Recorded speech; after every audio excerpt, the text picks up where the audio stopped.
ബബ് ബബ് ബ സിനിമയുടെ റിവ്യൂ ആണ് സംസാരിക്കുന്നത്. കരുനാഗപ്പള്ളിയിൽ നിന്നാണ് സംസാരിക്കുന്നത്. എന്നും പറയുന്ന പോലെ പറയുകയാണ്, കരുനാഗപ്പള്ളിയിൽ ഒരു 4K ഡോൾബി അറ്റ്മോസ് തിയേറ്ററില്ല. തെക്കൻ ജില്ലകളിൽ നിന്ന് പോലും കല്യാണ ആവശ്യങ്ങൾക്ക് ലക്ഷക്കണക്കിന് രൂപ വാടകയ്ക്കുള്ള ശ്രീധരയ ഓഡിറ്റോറിയം ഉള്ള നമ്മുടെ കരുനാഗപ്പള്ളിയിൽ മലബാർ പോലുള്ള ജുവലറി, നന്ദലത്ത് മൈജി പോലുള്ള ഹോം അപ്ലയൻസ്, അതുമാത്രമല്ല ഹൈ ലെവൽ നിലവാരമുള്ള തുണിക്കടകളുള്ള കരുനാഗപ്പള്ളിയിൽ, അതായത് കരുനാഗപ്പള്ളിക്ക് പുറത്തുള്ളവരെല്ലാം ഈ ആവശ്യങ്ങൾക്കെല്ലാം വരുന്നത് കരുനാഗപ്പള്ളിയിലാണ്. എന്നാൽ നിർഭാഗ്യവശാൽ കരുനാഗപ്പള്ളിക്കാർ സിനിമ കാണാൻ പോകുന്നത് ഒരു ഡോൾബി അറ്റ്മോസ് 4K തിയേറ്റർ കിട്ടണമെങ്കിൽ കരുനാഗപ്പള്ളിക്ക് പുറത്തു പോകണം എന്നുള്ള അവസ്ഥയാണ്. ഇതൊരു നിർഭാഗ്യകരമായ അവസ്ഥയായതുകൊണ്ട് ഒന്ന് പറഞ്ഞു പോയെന്ന് മാത്രം. ഇനി ബബ്ബ സിനിമയുടെ റിവ്യൂവിനെ പറ്റി പറഞ്ഞാൽ, ദിലീപ് കൂലിക്ക് അഭിനയിച്ച സിനിമകളെല്ലാം സൂപ്പർ ഹിറ്റ് ആയിരുന്നു. ദിലീപിന്റെ കരിയർ വളരെ ബെസ്റ്റ് ആയിരുന്നു. ദിലീപ് കൂലിക്ക് അഭിനയിച്ച സിനിമ എന്താണെന്ന് ചോദിച്ചു കഴിഞ്ഞാൽ പറക്കും തളിക, പഞ്ചാബി ഹൗസ്, മീശമാധവൻ പോലുള്ള പഴയകാല ചിത്രങ്ങളെല്ലാം ദിലീപ് കൂലിക്ക് അഭിനയിച്ച സിനിമകളായിരുന്നു.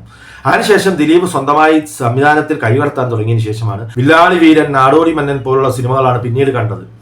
അതിനുശേഷം വന്ന പുതിയ സിനിമകളെല്ലാം വളരെ വളരെ അട്ടർ ഫ്ലോപ്പ് ആയിരുന്നു. ശരിക്കും ദിലീപ് കൂലിക്ക് അഭിനയിച്ചു കഴിഞ്ഞാൽ പഴയ സിനിമകളുടെ രീതിയിൽ സംവിധായകൻ പറയുന്നതനുസരിച്ച് ദിലീപ് നിന്ന് കഴിഞ്ഞാൽ അത് വേറെ ലെവലായിരിക്കും. അത്തരത്തിൽ ദിലീപ് കൂലിക്ക് അഭിനയിച്ച ഒരു പടം തന്നെയാണ് മക്കളെ ഇത്. ഇതിന്റെ ആർട്ട് വർക്ക്, ഇതിന്റെ മ്യൂസിക് എല്ലാം എന്റർടൈൻമെന്റ് ആയിട്ടുണ്ട്. നോ ലോജിക് ഒൺലി മാഡ്നസ് എന്ന് ഇതിന്റെ സംവിധായകൻ പറഞ്ഞതുപോലെ തന്നെ അതിനെ ശരിവെക്കുന്ന ഒരു പടമാണ്. ശരിക്കും ഇതിന്റെ ഡയറക്ടർ ഒരു മോഹൻലാൽ ഫാനാണെന്ന് തന്നെ പറയേണ്ടി വരും. ദിലീപ് അഴിഞ്ഞാടിയും ചോദിച്ചു കഴിഞ്ഞാൽ അഴിഞ്ഞാടി, മോഹൻലാൽ ഡബിൾ അഴിഞ്ഞാടി എന്ന് വേണമെങ്കിൽ പറയാം. മോഹൻലാൽ ഫാൻസിനും ദിലീപ് ഫാൻസിനും നല്ല രീതിയിൽ എന്റർടൈൻ ചെയ്യാൻ പറ്റുന്ന ക്രിസ്മസിൽ നല്ല ഒരു വൈബ് പിടിച്ച ഒരു മൂഡ് പടമാണ്.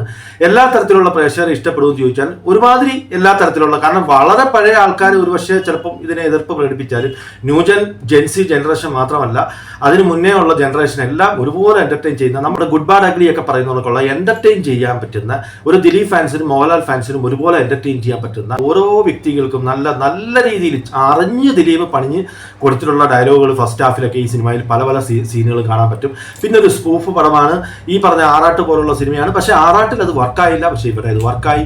നമ്മളൊരു സ്പൂഫ് പടം എന്ന് പറയുമ്പോൾ നമ്മളത് വർക്കാവുന്നില്ലയോ എന്നാണ് ഇമ്പോർട്ടൻറ്റ്. ആ ഒരു ഇമ്പോർട്ടൻസ് ഇവിടെ നമ്മൾ എടുത്തു പറയണം. അത് ശരിക്കും വർക്കായിട്ടുണ്ട്.